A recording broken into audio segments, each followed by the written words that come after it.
sendero está abierto, donde camina el vagabundo olvidado con su jaula de tiempo, tras la montaña bajo tierra, hacia las nubes ensangrentadas.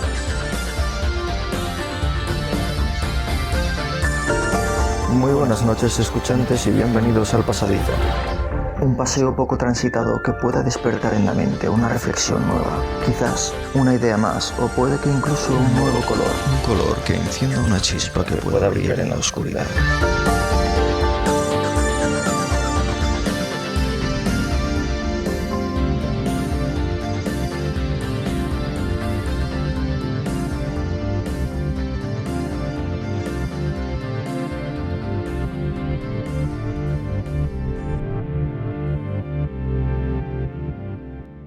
Muy buenas, escuchantes. Nos ha llegado algún aviso de cómo no habíamos subido algún episodio de estas semanas atrás. Y básicamente, por falta de tiempo. Así que lo que vamos a hacer en esta ocasión es, por acelerar un poco, es casi mejor subir algo. Aunque no tenga mucha edición, pues ahí va. Y continuamos donde lo dejamos la semana anterior, que era un poco este deseo inalcanzable de Lacan. Ya que si en teoría iba a ser un capítulo, pues como hacemos otras veces, lo cortamos a medias, para que no sea una cosa demasiado larga. ¿Qué ocurre? Que cuando buscamos documentación, incluso aunque sean temas que conozcamos, nos gusta ver las últimas publicaciones. Y esto viene al caso sobre esos comentarios de, pues yo esto ya lo conocía, ¿no? Incluso nos ocurre a nosotros cuando estás buscando, te parece que ya lo sabes, pero precisamente en esas pequeñas sutilezas es donde están las grandes diferencias. Porque cuando se publica un artículo científico, normalmente una de las premisas es que haya una especie de aporte, ¿no?, a la ciencia o al tema que se está tratando. En resumen, que si uno lo escucha detenidamente, quizás no lo sabía todo tanto. Por ejemplo, comencemos con este artículo de Julio Guillén publicado en la revista latinoamericana de Psicopatología Fundamental en 2024, hace escasos meses. Y el título es El retorno del objeto del deseo inalcanzable. Y hace un análisis del cuento de El altar de los muertos, de Henry James. Pues bien, Freud y Lacan, entre otros autores, han recurrido a la ficción para ilustrar las estructuras psicopatológicas. A partir de las perspectivas psicoanalíticas que en estos momentos sucedían, este artículo se centra en analizar el personaje principal del cuento, en este caso del altar de los muertos. Las diferentes estrategias que emplea a lo largo de su vida, según relata el autor, sirven para evitar la confrontación con el objeto del deseo y sugieren una estructura obsesiva. Para el protagonista, George Stransom, quien es un sujeto obsesivo, lo único que importa es asegurar la subsistencia del objeto haciéndolo intocable. Pero ese objeto es algo más que un, tú chaval, no te apoyes en mi coche que me lo rayas.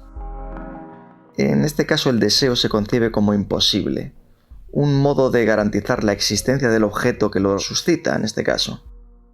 Y esa idealización de la muerte, la inhibición del amor sensual y la ritualización de su existencia son los síntomas de una lucha personal, de un conflicto que se revela irresoluble. De hecho, en parte tiene que ver con ese cambio también en la sociedad, sobre todo cuando se habla, por ejemplo, del amor sensual. Hoy día, en la sociedad actual, probablemente el contexto global en que las emociones lo engloban todo, pues queda muy alejado, ¿no?, de ese amor sensual que se ve en las pantallas hace 20 o 30 años. Sobre todo muy, influenciado por la parte incluso sexual, cuando hace unas décadas era todo un tabú y actualmente pues no lo es tanto. Por otra parte, la trama gira en la obsesión de Stransom por honrar a sus muertos y su incapacidad para superar el pasado. Su vida gira en torno a un altar con velas, dedicadas a los fallecidos que ha amado durante su vida, especialmente a su prometida, lógicamente, lo que refleja un apego a la memoria y una imposibilidad de avanzar emocionalmente. Esto lo encontramos en la sociedad actual. Supongo que ocurre en todas las sociedades, pero en mi opinión, en el momento actual se observa con más nitidez.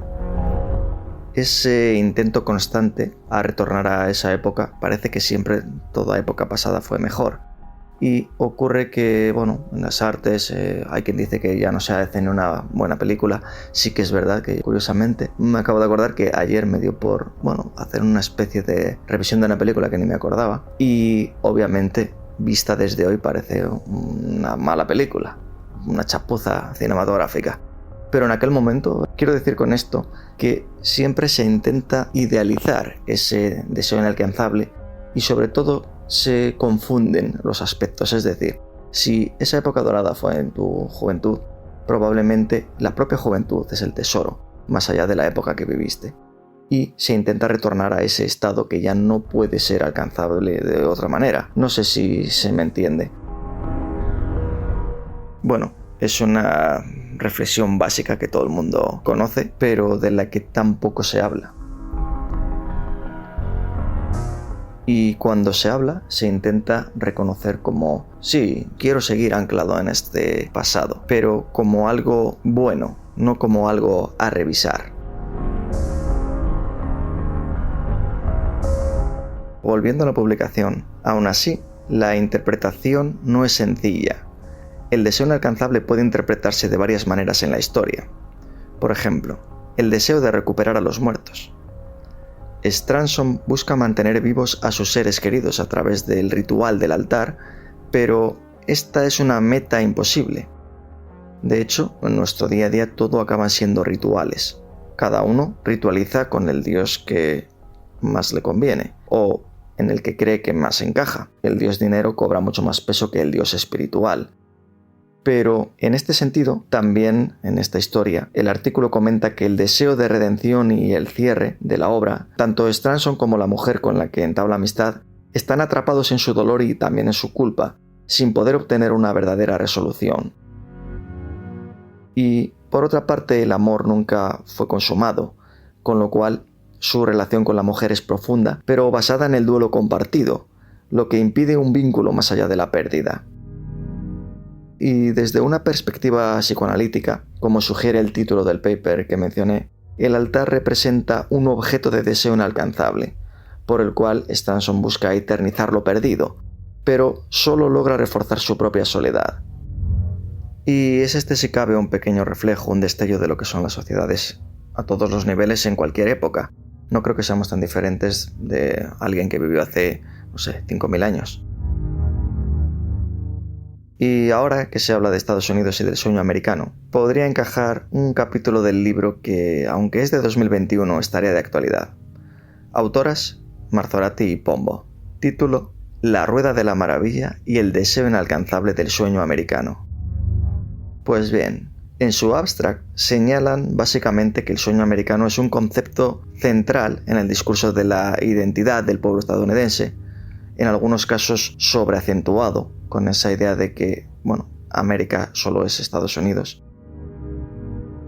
Y en términos generales, consiste en trabajar arduamente y progresar hasta lograr el éxito, pudiendo ser alcanzado por todos sus habitantes.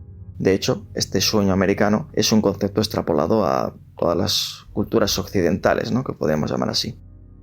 Y para Chomsky, en 2017, estamos asistiendo al requiem de este sueño, supuestamente igualitario justo, pero debido a la creciente degradación democrática y a la concentración de la riqueza, que otorga mayor poder político a los ricos, este sueño se está, desmoronando, en el sentido de que las clases medias están desapareciendo, los ricos cada vez más ricos, y los umbrales de la pobreza en algunas ocasiones están, mejorando, en el sentido de que lo que ocurre es que las clases más bajas se están igualando a las clases medias, pero es un igualamiento por abajo, es decir, la clase media se ha estancado, mientras los sueldos, por ejemplo, van aumentando, pero aumentan en la clase baja de tal forma que casi no hay diferencia entre la clase media y la clase baja.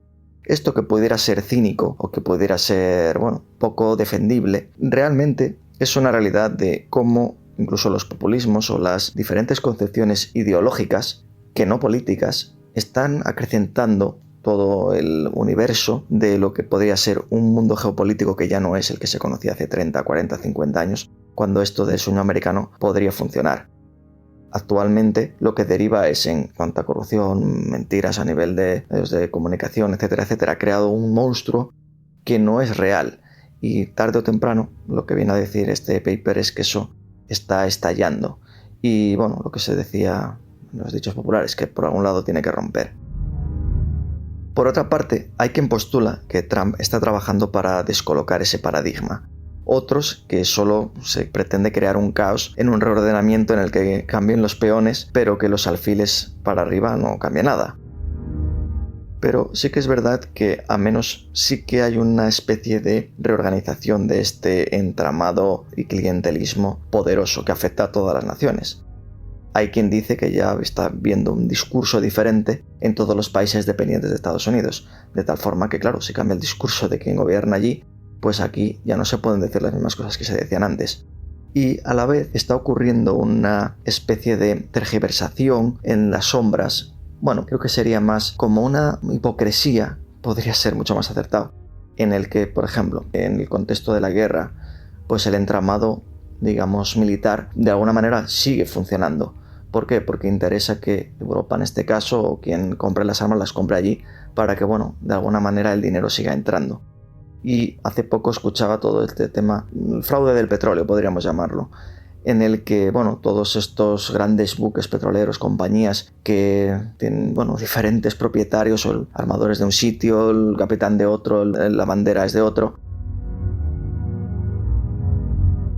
De alguna manera yo creo que va en decremento, ¿no? De si te esfuerzas o incluso sin esforzarte podrías llegar a conseguir ese sueño americano, que una vez más digo ya no representa, aunque sí que es verdad que Estados Unidos tiene el 25% más o menos del Producto Interior Bruto, del PIB mundial. O sea, el paradigma mundial ya no es el mismo. Hay países como Nigeria que ha superado a Sudáfrica, que era el país más rico del continente. Bueno, no sé, México creo que supera a España. Hay como unos paradigmas en los que hay personas que todavía como les cuesta de creer.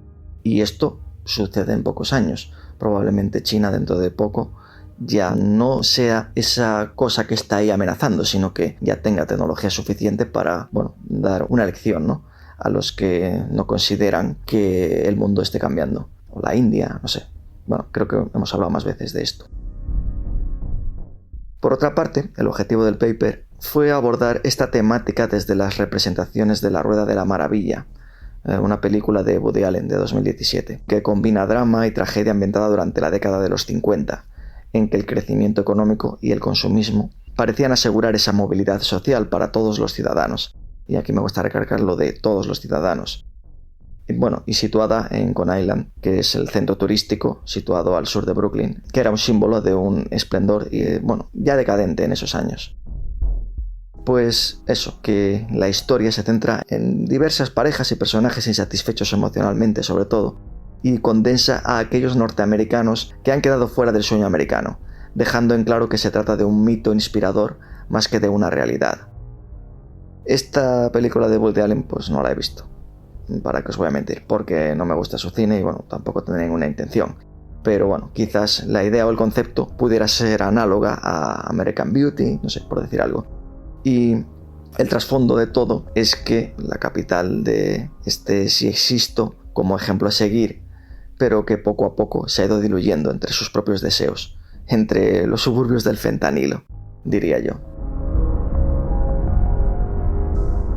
En el mal etiquetado mundo occidental se dice que nunca antes en la historia ha habido tal grado de frustración ante el deseo inalcanzable como en la actualidad.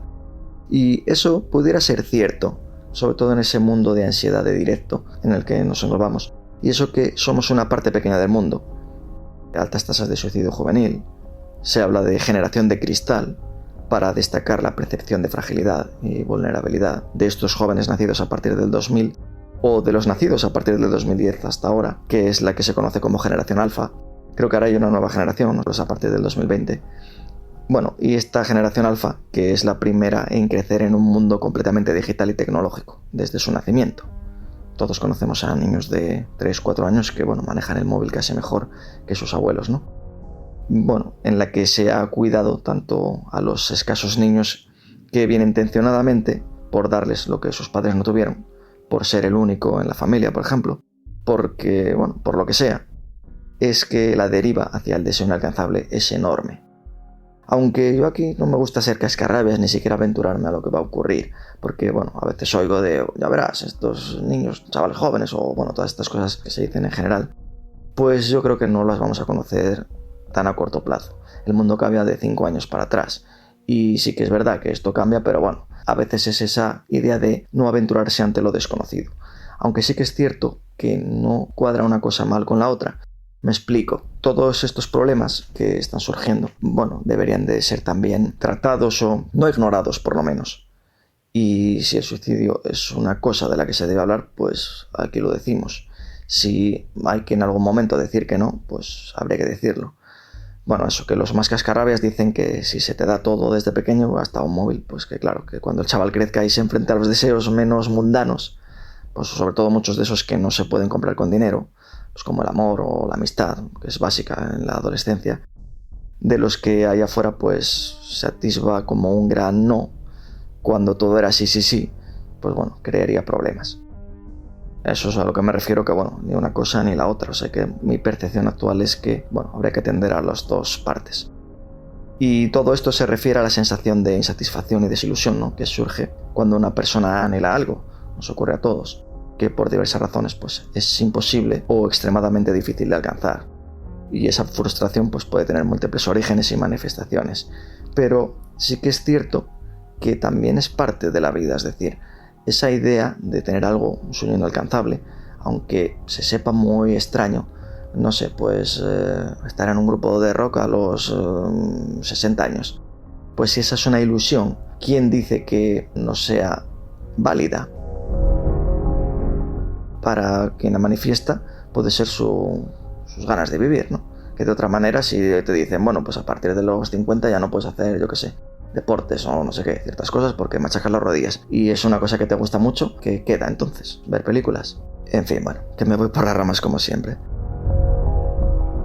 Y sí que se hace mención a estas respuestas de frustración, por ejemplo la respuesta emocional, que el deseo no alcanzable puede generar una carga emocional significativa, incluyendo pues sentimientos amargos, pues, tristeza, ansiedad y sobre todo la que es la más clave, baja autoestima. Es decir, el tener tristeza, ansiedad, eso es una cosa genérica que en ocasiones sirve, ¿no?, para la naturaleza del individuo, la personalidad, todo esto que ya sabemos. Pero esa constante búsqueda de algo que nunca se puede obtener puede llevar en demasía a una sensación persistente de vacío y a la falta de realización. ¿Qué quiero decir con esto? Pues que si tú tienes un ideal o un sueño, yo que sé, ser escritor, pues tienes que tomártelo como, si lo consigo para mí, aunque sea tener un gran libro, o que, quién sabe, igual lo lee alguien después de 50 años, en el que te lo reconoce, ¿no? Lo comento esto porque hace poco hablaban de Lovecraft. Cuántos artistas han vivido y en su época pues no se lo reconocía, no sé, Van Gogh, no me acuerdo si quién más había por ahí, este italiano, no me acuerdo ahora, Caravaggio. De hecho, me acabo de acordar de cuando perdí el tren en Milán, o el bus creo que era, por coger un metro que había un minuto de diferencia, y dije, cojo este que llega un minuto antes, y así que voy a estar aquí esperando un minuto, yo con lo listo que soy. Y lo que ocurrió era que el que cogí con anticipación pues paraba en otra línea que no me dio tiempo a coger el siguiente, y al final una concatenación de hechos ocurrió que perdí el bus que me llevaba a Turín. ¿Por qué lo digo? Pues por entrar al museo de Caravaggio, pues entré una segunda vez, porque todavía tenía disponibilidad, y para no esperar a la llegada del bus, pues dije, pues entro, hago una visita rápida y vuelvo otra vez para contemplar uno de estos cuadros de Caravaggio. Esto refleja cómo en aquel momento, pues aparte de que no destruyeran sus obras, no fue lo suficientemente reconocido, y a día de hoy, pues a palurdos como a mí, nos suceden estas cosas, porque admiramos, ¿no?, ese cuadro. Entonces, tu objetivo no debería de ser tener que ser famoso, por ejemplo, ¿no?, sino hacer una gran obra, y si en el futuro alguien la aprecia, pues debería ser importante para ti. Cada uno tiene sus tips o sus formas de ver todo esto, pero si tu objetivo claramente es solo marcarte, pues ahora voy a hacer un libro y voy a tener que conseguir el Premio Planeta, pues si no lo consigues, muy poca gente lo va a conseguir, y ese deseo inalcanzable te puede generar una frustración gigantesca. Quizás habría que acostumbrarse a pensar en hasta dónde puedo llegar, y tampoco aventurarse a decir, como no voy a conseguir nada, pues hago aquí el mínimo. Esto hay que extrapolarlo a todo. Hay que, ser un poco más realista. En fin, que es de estas cosas que todo el mundo dice, eso ya lo sé yo. Pero luego no ocurre, las personas no conseguimos eliminar esa frustración, no conseguimos realmente, ese trabajo por el que tanto estamos trabajando, y no conseguimos acceder a él cuando ya sabemos, ¿no?, todos los pasos que hay que dar. Pues quizás no lo sabemos todos. Igual hay que buscar otras alternativas, o lo que me gusta decir últimamente, reflexionar. Y bueno, a veces la frustración y todo este mal se engloba en cambios físicos directamente en el cerebro, es decir, no todo es emocional. En un mundo donde todo va a los sentimientos, realmente ocurren cambios en el cerebro que desencadenan en problemas y trastornos psicológicos, espectros como ahora se llaman, ¿no? Porque ahora todos tenemos un poco de esto, espectro muy grande en el que en algún punto te pueden encajar. También puede ser psicológico, pues desde una perspectiva psicoanalítica, como la teoría de Jacques Lacan que llevamos comentando en estos 2 episodios. El deseo inalcanzable está ligado a la estructura del inconsciente y a la falta intrínseca que define al ser humano. Y ese subconsciente, inconsciente del que hablábamos el otro día, pues son tan profundos que ni nosotros lo controlamos hasta la muerte. Y está la parte social y cultural. Esto es súper importante porque las expectativas socioculturales también juegan un papel importante en la formación de los deseos inalcanzables. Por ejemplo, la idealización de ciertos objetivos. Luego hay una parte también relacional, de las relaciones interpersonales, en el que el deseo inalcanzable puede manifestarse en la idealización de una pareja o en la búsqueda de una relación perfecta. Y muchas veces, cuando vemos en las redes sociales esa idealización que algunos transmiten, pues genera una gran frustración. Pero muy pocas personas viven así. Incluso yo sospecho, siempre pongo el mismo ejemplo, ¿no? De que para alguien la dificultad puede ser, no sé, un problema de salud, para otro un fallecido cercano, y para otro puede ser, no sé, elegir el perfume o el color de la habitación. Muchas de estas cosas, esa idealización sobre todo cuando hablamos de sentimientos más difíciles, como una amistad, una pareja, una relación perfecta, pues a veces no se materializan, o por lo menos no siempre son así, lo que puede llevar a la fractura de muchos vínculos. Cuando una pareja lleva 50 años, pues hay quien los mira y dice, uff, eso no es para mí.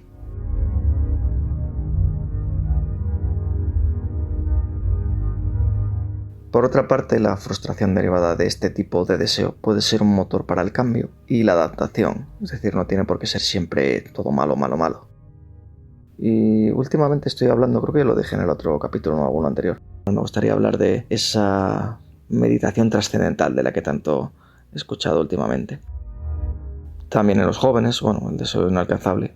Recordemos la plasticidad de la que hablábamos en los primeros episodios, en los que los niños tienen muchas más conexiones sinápticas que se van podando en los adultos. Hay quien dice que los niños son seres de luz cuando nacen, como un dios en miniatura, y a medida que crecen, pues el mundo que les ha tocado vivir los va moldeando y los va machacando. Por una parte crea su personalidad y sus deseos, pero por otra parte les va quitando pues todas sus ilusiones y sus metas o sus, no sé, más allá de los deseos caprichosos, vamos a llamarlo así, pues esas inquietudes. Pues yo qué sé, si quieres ser un músico y no te compran un instrumento, pues nada. Eso viene al caso de que hace poco escuché un disco del hijo de Cuchi Romero de Marea, y obviamente son unos chavalillos, pero dices, joder, tiene sentido, más allá de lo que piensa la gente. Bueno, grabó ese disco, lo pudo hacer porque su padre es quien es. Pero yo no voy ahí, yo lo que voy es, si desde el principio tienes esa oportunidad, pues bueno, lo haga mejor, peor, que por cierto tampoco lo que escuché no me pareció malo para insultar. Y a lo que vamos, que esa idea de que tú, si les dejas hacer, pues probablemente hagan. Si luego por lo que sea deciden que les gusta otra cosa, es esa idea de cómo la sociedad te va machacando.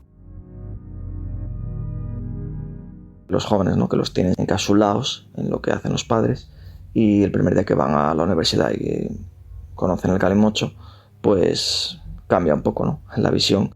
Y en ese sentido, si lo extrapolamos al gran conocimiento del mundo, pues si conociéramos todo el mundo en su plenitud, pues seríamos otras personas. Con la idea esa de que no lo voy a editar mucho y que voy a contar aquí lo primero que se me ocurre, no sé si va a gustar más o menos o va a ser decir muchas obviedades o reflexiones aquí de Capitán Chorradas, pero según estoy viendo un poco estos papers se me vienen estas cosas en la mente y así las digo.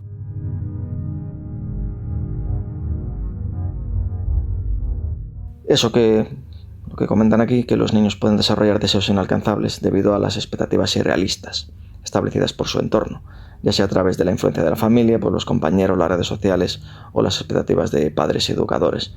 Porque evidentemente cuando se deja a los niños en el colegio es un poco para, bueno, pues ese tiempo del que los padres no disponen, y con la esperanza de que sea a mayores de comprar tiempo, que sea pues que ya lo aprenda todo ahí, y no tiene por qué ser siempre así. Y la incapacidad de alcanzar estos deseos puede generar sentimientos de baja autoestima de los niños, cuando ellos realmente por sí no deberían tener una autoestima baja, es más, no deberían tener ese concepto, pero lo sufren, y sufren también con la gente que estamos alrededor. Y repito una vez más, es que esto todo sé que siempre se sabe, pero no lo creo que se sepa tanto porque son problemas que veo a mi alrededor. Y por otra parte pueden sentirse inadecuados o como si no fueran lo suficientemente buenos, cuando no es así, lo que puede llevar a problemas comportamentales de futuro, no solo del momento. Pues hay que hablar de los suicidios en los niños y buscar las estadísticas. Lo digo, bueno, para los que crean que esto no existe o a ver por qué lo contamos aquí, pues bueno, en base a esto. Pero no todo tiene que ser tan agorero, pues hay que conocer y enfrentar estos deseos inalcanzables, que también puede ser una oportunidad para desarrollar esa resistencia, vamos a decir resiliencia, aunque me hace gracia porque cuando yo lo estudiaba en la universidad era un contexto medioambiental y bueno, de los ecosistemas y todo eso, pues era como una palabra que te ponen en los exámenes, y ahora si la dices parece que eres ahí pues en este caso resistencia a largo plazo ante el mundo que viene.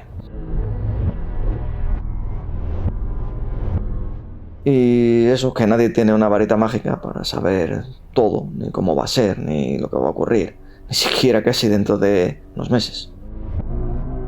Todo puede pasar. Los más sabios también se confunden. Y quizás sean esos niños los que nos salven a los viejunos.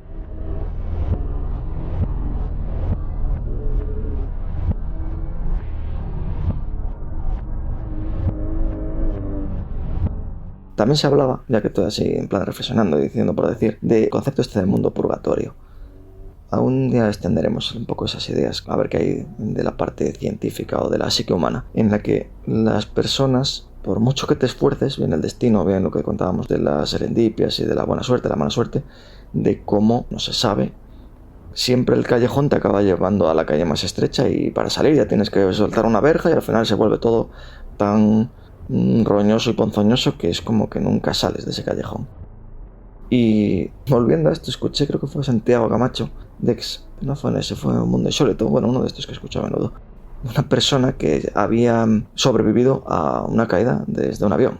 Y dices, joder, si esto existe, digamos que resalta o subraya, ¿no?, esa idea de que vivimos en un mundo purgatorio, que hagas lo que hagas, pues vas a acabar siempre teniendo que pasar por el aro. ¿Qué ocurre?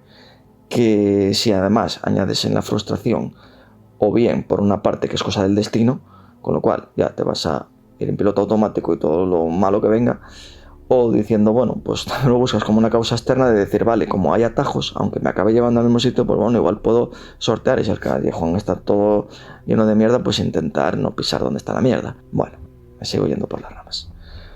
Y nada, eso, que los psicólogos apuntan a que es crucial proporcionar un apoyo emocional adecuado ante todas las personas que podamos estar o conocer afectadas por esa frustración, aunque sea, no sé, pues con una sonrisa o con un silencio o con todo esto que es tan difícil, y que se va aprendiendo con la situación, y aunque se cometan errores, por lo menos intentar esa buena voluntad, porque de vez en cuando decir que no, aunque los demás digan sí, puede ser bueno, y al revés.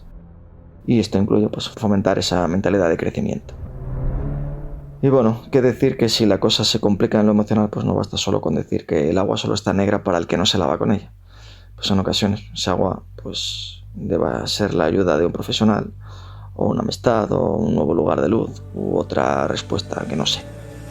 Prefiero decir eso, que alguien sabrá dónde está esa esperanza o esa cosa de más luz, esa escalera que acorte los peldaños del deseo inalcanzable, para decir que todo mal, todo ruina y miseria, pues ya está el mundo real. Y para finalizar, otra reflexión si cabe, que antes de desear algo nuevo, pues voy a mirarme en el espejo y después intentaré desear cosas buenas. Gracias por seguir ahí, buena semana y nos escuchamos en el siguiente.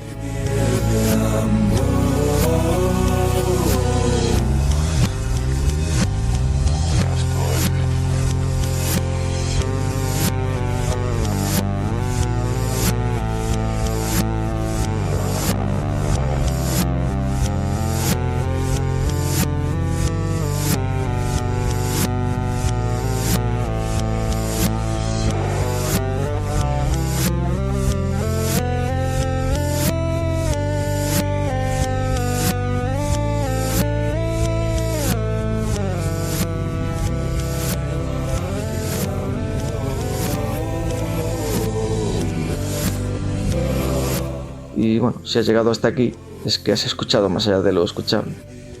Observamos que hay seguimiento en YouTube. Pues bueno, de vez en cuando hay algún seguidor por aquí, por allá, o Spotify. Y nos gustaría saber si solo quieres escuchar o si también te gustaría ver el podcast, como un vídeo, digo, por ejemplo.